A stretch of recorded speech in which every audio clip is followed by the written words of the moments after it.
Good afternoon, Lynn Thier here, Cancer Health Coach in Fredericton, New Brunswick. Today I'm just wanting to give you a few tips on some natural interventions. Killing cancer cells with a strong immune system is very important.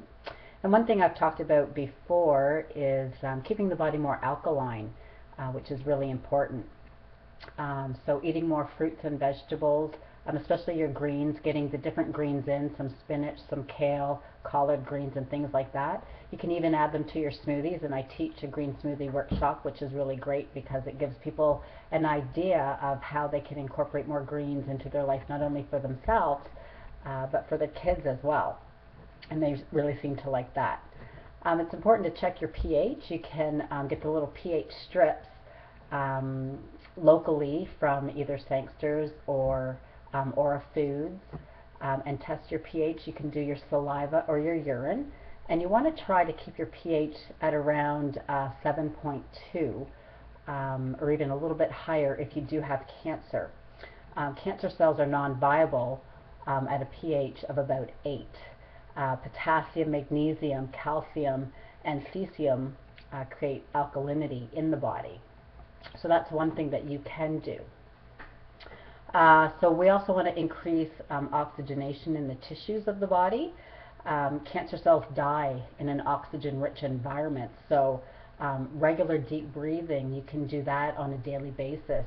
Exercise, as long as it's not too heavy of an exercise. So, you know, you can do some walking, you can do some cardio, you can even do some light weight training. It depends on how you're feeling, especially if you are going through some treatments right now. Also, flaxseed oil is great to add. Coenzyme Q10 all increase oxygenation in the body and in the cells. You also want to test and remove toxic metals from the body that might be interfering with hormones and enzymes. These include mercury, cadmium, lead, aluminum, and arsenic. Consider replacing mercury fillings as well. Perhaps getting to see a biological dentist might be a viable route for you.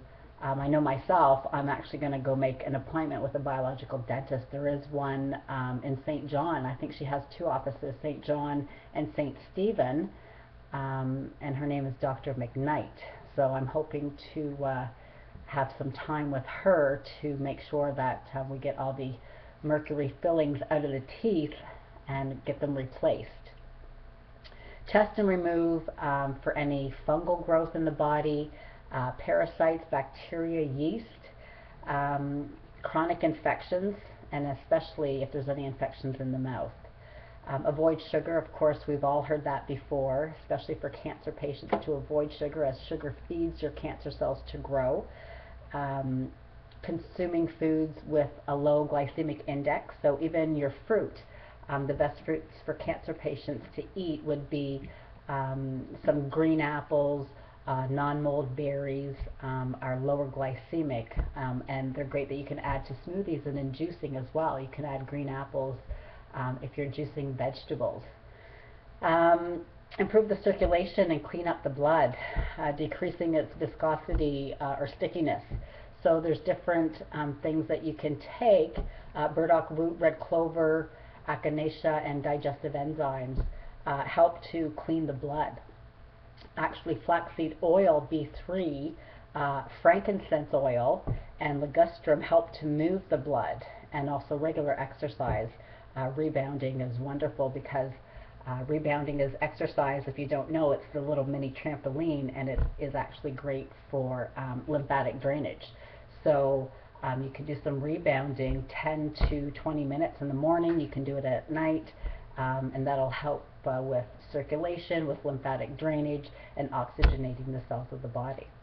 So just a few tips today on some cancer cells with the immune system. We want to boost that immune system, and those are some tips to do that. Again, my name's Lynn.